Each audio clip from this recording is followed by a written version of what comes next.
Welcome, dear friends. Here we are with another study.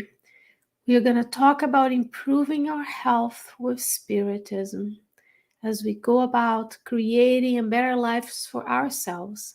We want to discuss some of the concepts we can find in the books of Emmanuel, including the book Fought in Life that is available in English for us to study. We want to talk about how Spiritism touches each and every part of our lives and focus our attention on improving our health. Because after all, we have this physical body and we want to improve the physical body, but also our emotional, psychological, and spiritual health as well. Welcome. And before we start, we're going to invite our friend Eric to join us in this live. Welcome, Eric. Hello. How are you doing tonight? Doing good. Glad to be here. Good. Do you have a message for us? I do. I have a message from the book Happy Life by the Spirit, Joanna DeAngelis. Your work, seemingly demeaning and disdained by others, is your treasure, a tool for you to earn your keep and bring you honor. Perform your task mindfully and honorably. The shining diamond came from the entrails of the earth where it kept company with worms, and the delicious bread gracing your table came from wheat that grew in the dirt. Working is a challenge for everybody. As long as humankind continues to produce, the march of progress continues uninterrupted. Honor your labor by being its faithful servant. From the book Happy Life. All right. Thank you so much. And to start our day in connection with the good spirits, or our night, if you're watching this live, whichever time, join me on a prayer so we can better take in this message from Joanna and the wisdom of Emmanuel.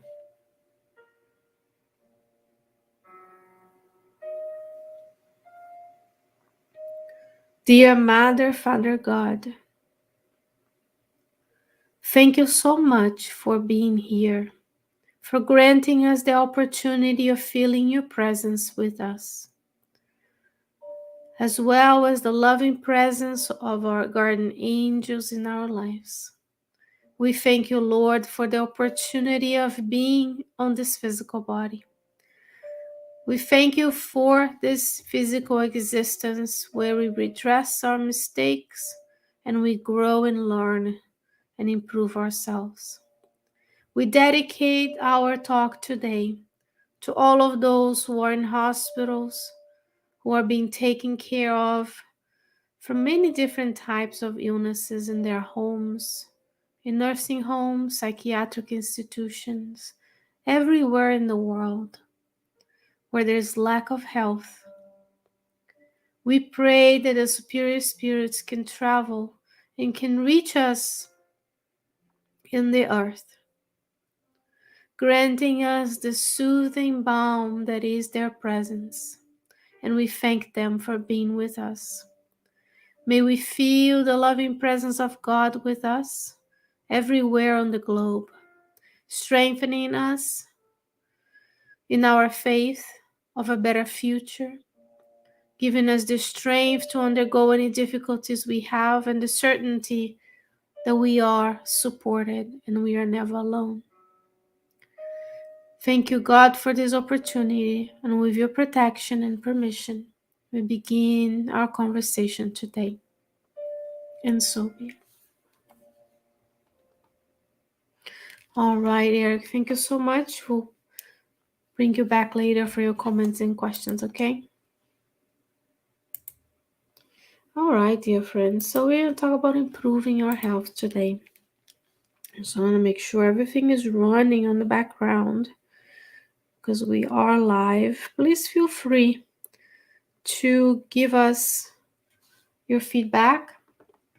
Feel free also to have your water with you, where you have the opportunity for the superior spirits to magnetize the water for your health, a big one or a small one, for you and your loved ones. So let's talk about our health.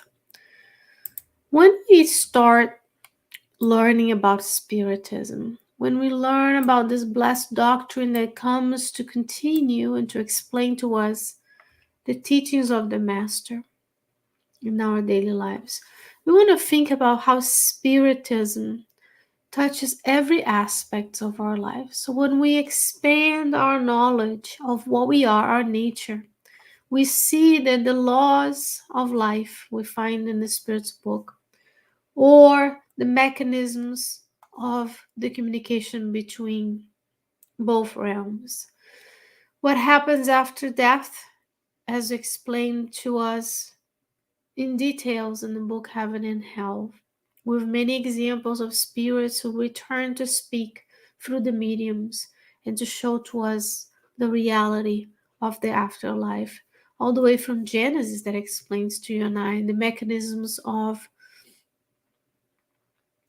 divine providence, perispirit, the miracles of Jesus, so on and so forth. So as we learn each and every day humbly with the superior spirits, we see ourselves as part of our family, communities, in our spirituality, how we work, how we go about our vocations and our professions, how we need to learn ever more how we take care of our health and nutrition, our relationship with the planet, and managing the time that is left in this physical reincarnation. Evolution is in two worlds. When we return to the spiritual realm, our true home, we continue to evolve there as well. But today, when we are incarnated on the earth, we have our physical existence. Today, I want to focus on health as we're still living through the times of the pandemic in combination with all of other diseases that our physical body can also experience and go through. We'll focus on how Spiritism can improve our health.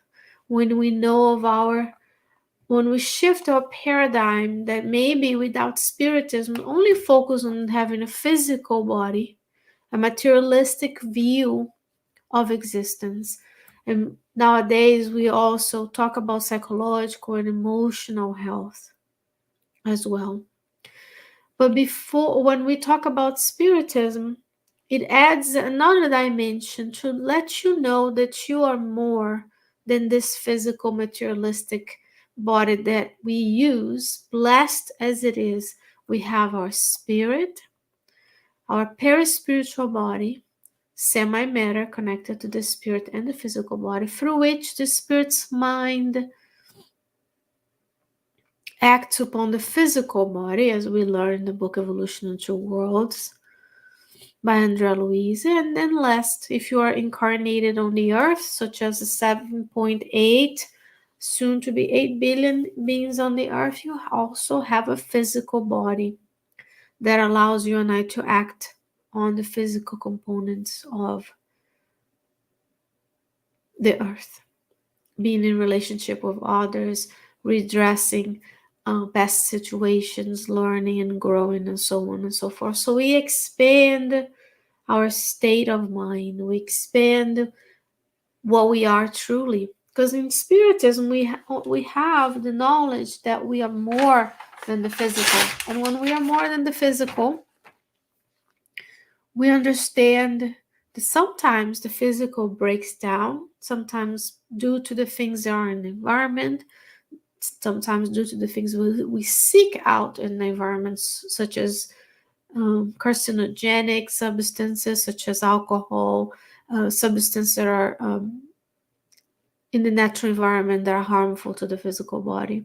And also, as we're going to see, our thoughts and our emotions and our spiritual health also has a lot to do with our physical health in these times of the pandemic. So it's a building block. The Spiritism, we need to be well versed in the 5 books of the codification, and then read the Spirits magazine, and then expand to the books of André Luiz Emanuel and Chico Xavier, and then Divaldo Franco, and then Amália Domingos Soler, Ivone Pereira do Amaral, so on and so forth. So there's so much we need to learn, but focusing on our multidimensional nature is you are a spirit living on the earth today. You're going to return to your home, which is the spiritual realm. So it's natural that at some point, in order for the transition to occur, the physical body will break down, and then the lack of health or the stop function, or once our organs stop functioning, then there's a discontinuation of the physical, yet your perispiritual body still connected with your spirit, and then you are in a different dimension of life. So I want to invite you to see yourself more than what we used to, even though our physical needs are very evident in our physical life, and materialistic life is very evident and prominent in our societies. We want to expand and challenge ourselves to think of ourselves as more. Health is a state of complete physical, mental, and social well-being, and not merely the absence of disease or infirmity. That's the World Health Organization definition of health. And that's what we want to attain, this state of physical, mental, and social well-being. But also remember, when you are in community with others, when we are fulfilling the law of society, when we are fulfilling the law of labor by doing useful activities and using our talents and our abilities, the things we learn in order to produce, in order to give back to the society as well. When we promote the well-being of others, we are also seeking a healthier state for us. Now, if we talk about caring for the physical body, okay, you just told me that the true life is in the spiritual realm, and this is only a sliver of our immortal being, right? You're immortal, you were created. And then once physical body perishes, and then you're going to find yourself in the spiritual realm, and that depends on the actions of the physical body. So why should we care for it if the goal is to return? But the goal is to return at the right time, after have fulfilled the majority of the commitments we had in our reincarnatory plan. So yes, we should care for the physical body. In the Gospel according to Spiritism, chapter 17,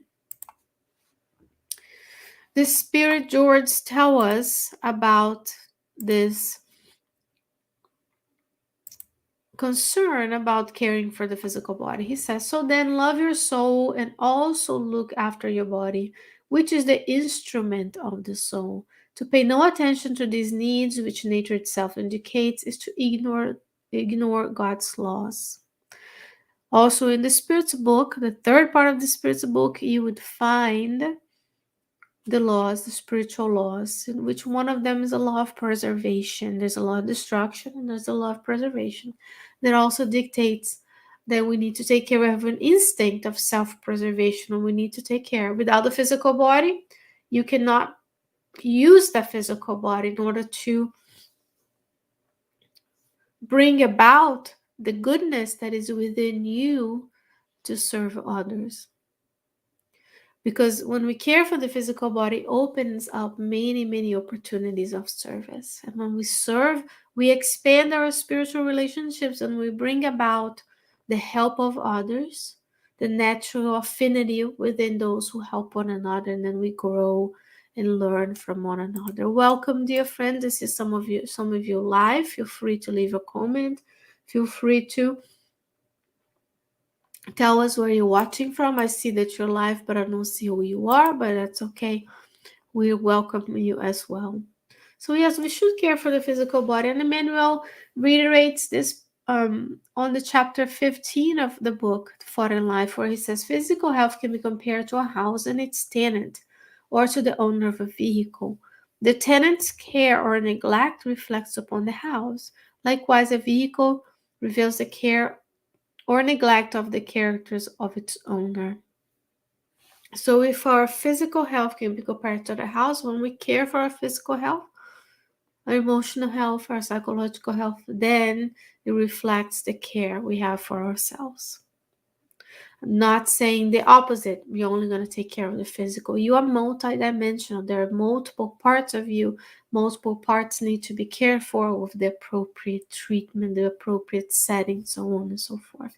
So no neglect, because otherwise we would be breaking, not fulfilling God's laws or ignoring God's laws, as the spiritual words tell us told way back in 1863 in the Gospel according to Spiritism, chapter 17. So what creates lack of health? Many things can create lack of health. And the manual brings to us some concepts here. It says visible causes, things we ingest, things that are addictive to our nature. We can think very easily of drugs, alcohol, things that are of a existing in the environment we be in touch with, maybe a poisonous plant, for example, things you can ingest and can create lack of health, or too much of a medication can also make you, which is a substance that you ingest with the purpose of health, restoring health. But he also reminds us that our unhealthy emotions, when deeply seated within us, can also create disease. The second part of the book, Evolution into Worlds, which we're not going to talk about today, but I'll give you a highlight. The second part of the book, Evolution into Worlds, Andrea Luiz will bring to us the mechanisms of how our minds can create a state where our immunity is decreased, and then we attract and we're predisposed to diseases. Here he's saying our emotions can create disease. In the first part of the book, Forward in Life, which in the first few chapters, Emmanuel will tell us that our thoughts, what you think, first of all, thought is a matter, so it travels throughout the universal cosmic fluid, throughout the universe, and resonates with like-minded thoughts. So you enter in resonance. So if your negative thoughts will combine with negative thoughts of others, it will increase. The same way the good thoughts travel and connect with good thoughts as well. And then thoughts trigger emotions, how you feel. Emotions bring us ideas, and ideas will be converted into actions. So from the thought, you can do something. So you can think about doing the good. You can plan how your spiritist group is going to evolve. You can plan how you're going to care for your family or for your body. You can make a plan. You can think good thoughts, and then ultimately triggers you to take care of your physical body. And so when we have unhealthy emotions, and we will have unhealthy emotions at time at the level of evolution that we have, and then we're going to give you some tips and tricks in the end on how to switch those unhealthy emotions, because they can attract to us. First of all, we are resonating with folks who have unhealthy emotions, and then that can trigger this from the spirit's mind to the perispirit to the physical body, can predispose us to disease. Therefore, improving our thought patterns can allow us to break the cycle. He says depressed thoughts bring sickness to a healthy body and aggravate the conditions of a sick body. As we meditate on the past 2 years, and even if you meditated the past 10 years of your life, the things that worked for you in the past may not work for you today. The way we lived before, with the self-centeredness and the enjoyment of all the pleasures of the earth, without regard for the effects of our actions in our community, doesn't work anymore. Life is inviting us for a deeper reflection of, can I give some more so others can also have? What can I give up from my time and my energy and my disposition so that I can serve my community? That might cause us to feel a loss. I can't go to places, I can't be what I had. I might have to be more careful on my planning. I have to maybe select the things that are truly work versus what's superfluous. And the depressive thoughts can bring that sickness. That's why it's important to seek help from a psychologist, from a psychiatrist, from your Spiritist Center, from your spiritual religious institution in general, if you're not a spiritist and you're watching this, because a healthy body can then become sick. Or if you already have a disease of some kind, it can aggravate that condition for you. So depressed thought is hard, the pattern of thinking that can be difficult to break. And that's why we lean on each other so we can help one another. When we look around, instead of focusing on what I need, where I would like to travel, what I would like to do, I look around and I can find opportunities to find those folks and reach out to them and see if we can help them as well. So it goes both ways. Improved emotional management can also help us. Emmanuel says, every strong emotions that reach the body is like a hammer blow on a sensitive machine. And all affiliations that are nurtured and maintained are like malfunctions in this same machine. So when you have this strong emotion, it can be like a hammer. Ultimately, thoughts have also your state of mind or your emotional state can have vibratory waves within you. And if you ever been around someone, for example, who is angry and upset, that can be contagious to you because they're emanating that state of emotion. I'll give you an example of how this can work in a story that you can read in the book Paul and Stephen by Emmanuel. In the book Paul and Stephen, Paul, then Saul, in the part of the book, realizes that Abigail is Stephen's or Jeziel's sister, and he had just condemned his fiance's brother to death by stoning. Then he realizes that's a liability in his future rabbi resume, and he breaks up the engagement. That is such a blow to her emotional state that if you read in the book, she'll spend the next week ill, severely ill, and being cared for by a very generous couple in the road to Joppa.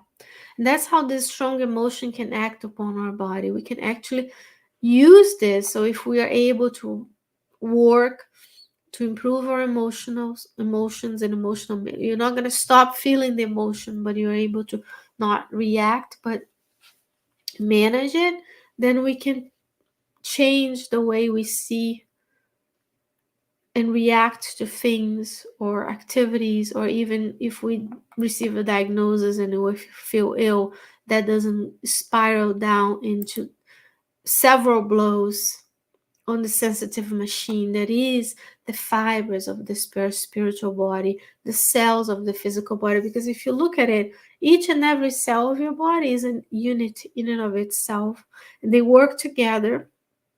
They form tissues, they form organs, the organs form systems, systems form your body.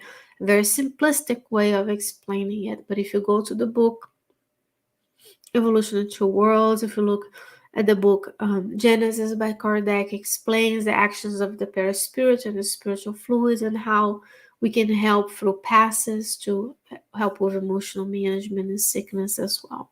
So when we work on our emotional management, we can decrease the blows and we can identify what we're feeling. So it's a positive thought pattern that can have positive effects on our machinery of the physical body.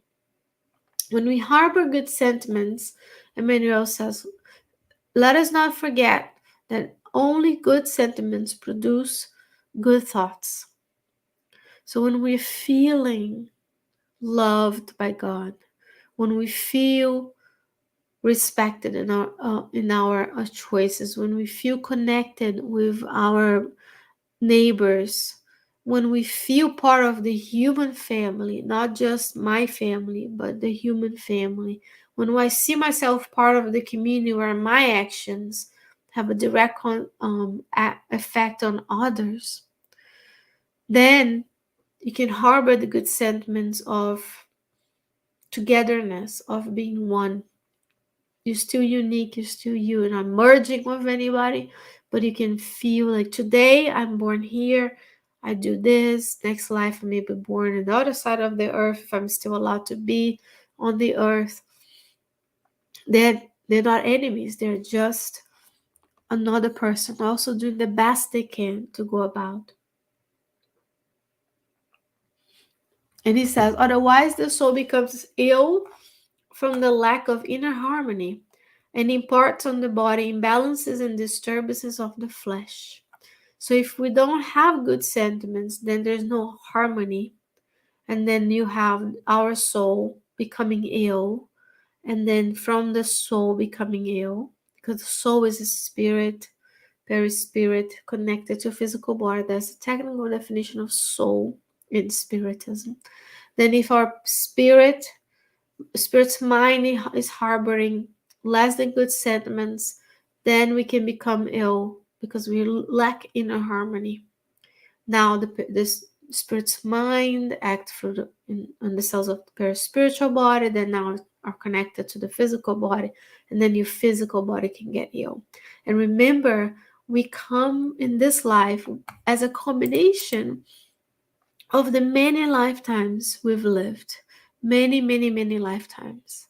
We are not only a collection of the past decades of our lives, but also the many lives we've lived. So we have within ourselves the memory of those lives in our spiritual body, which are not accessible to us in this lifetime.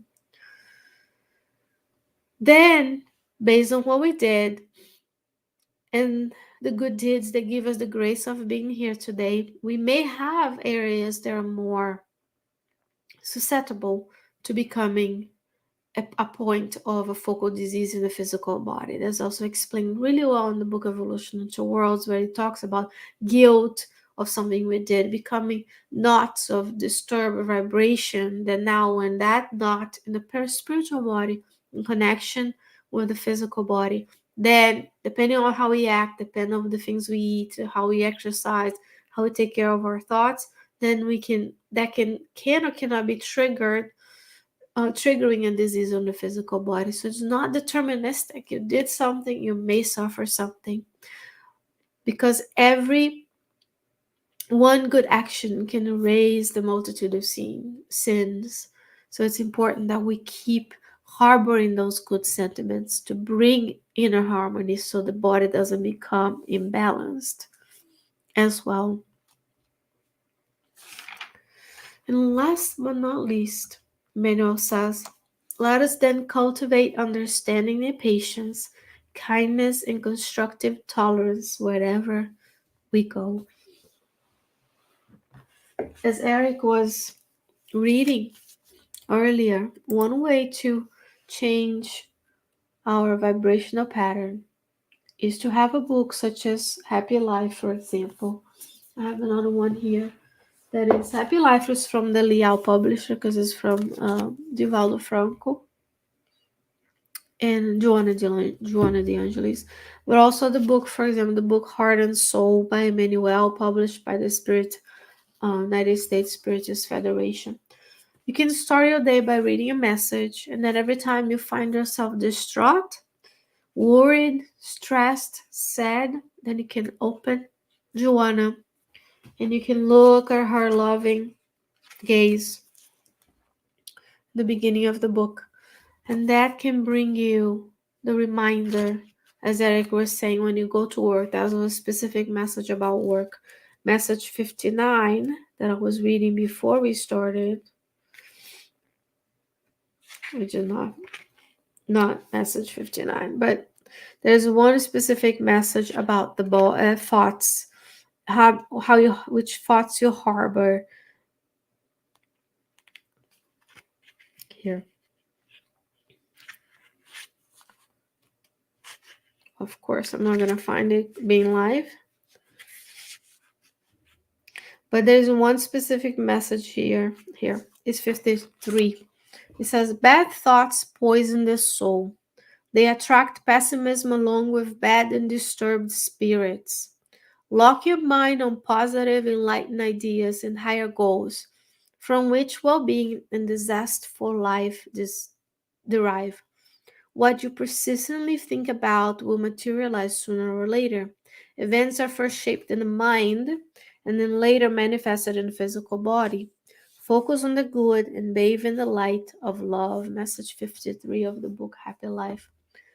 And I didn't even talk about your spiritual companions, your spiritual guide, your mentor, spirit guide, guardian angel is there for you throughout your lifetime. That was the commitment they made.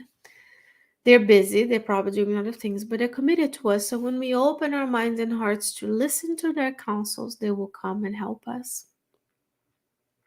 And then when we don't, when we decide to ignore their counsels and go about our day, focusing only on negativity and our physical needs, they will withdraw, but they are there. The moment we change our vibrational pattern, they are there.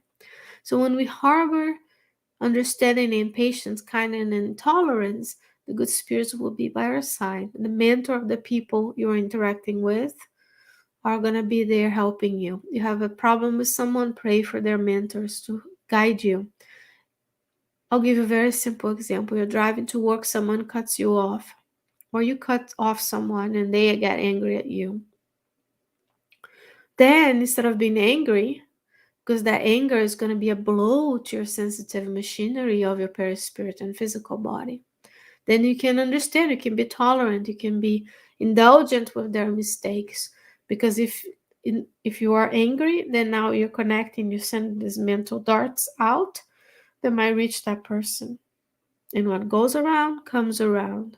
She says here, everything that you think about, the things you harbor will come to fruition. So it's very important that we think about how Spiritism has helped us, how it touches every part of our lives, and how health is one component. It's physical health, spiritual health, emotional health, psychological health. It's one component of what we are here to do, to take care of us, take care of the physical body, so we can be of service to others. It's about time that the old humanity, the old men and women are left behind, and then the new us come about, where we think more of others than us, want to build a better future.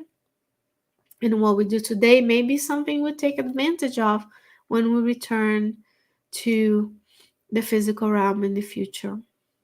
And now I'm going to bring back our friend Eric so that he can also make a couple of comments or questions.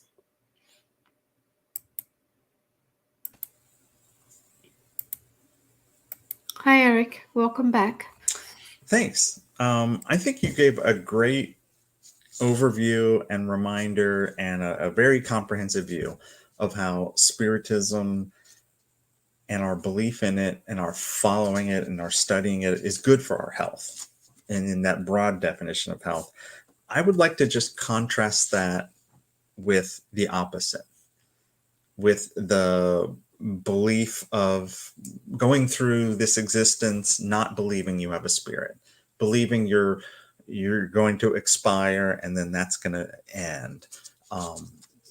A few years ago, it was popular to say you only live once, and that was a rallying cry for let's go have some fun. And you wanted to have so much fun, you didn't even have time to say it. You had to abbreviate it YOLO for you only live once.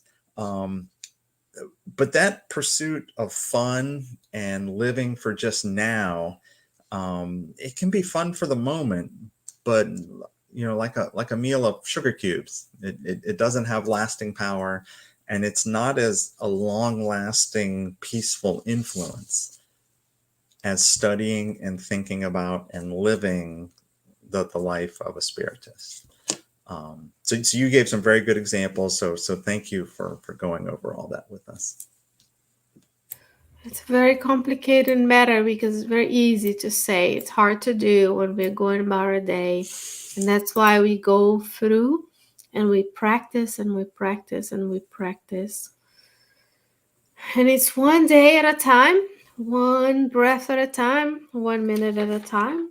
And then if we don't do it today well, we forgive ourselves and then we continue and we try again tomorrow as well. Thank you for that. And we are going to invite everybody to write to us. Do you have any questions or comments?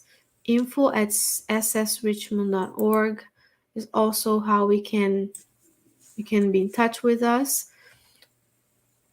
You can, of course, if you're watching this on YouTube, we have a YouTube channel. If you have Facebook, Instagram, we're all over the place. Share with this with others if you'd like. And we have talks Mondays at 7. Tomorrow at night we have in collaboration with Kardec Radio, the Spiritist Magazine program. On Thursday mornings, the book Green Light by the Spirit Andrea Louise. And Sundays, you can actually join us on Zoom. Due to the pandemic, we are on Zoom. But on Sundays, we're not broadcast. We're just a conversation we have in gospel at home format as well. I'm going to remind everybody that it's always good to see you. And we'll see everybody when we return next week, God willing. And until then, may we all stay well. May we all stay safe. Eric, thank you so much for joining us. Peace and love. Take care, everybody. Bye-bye.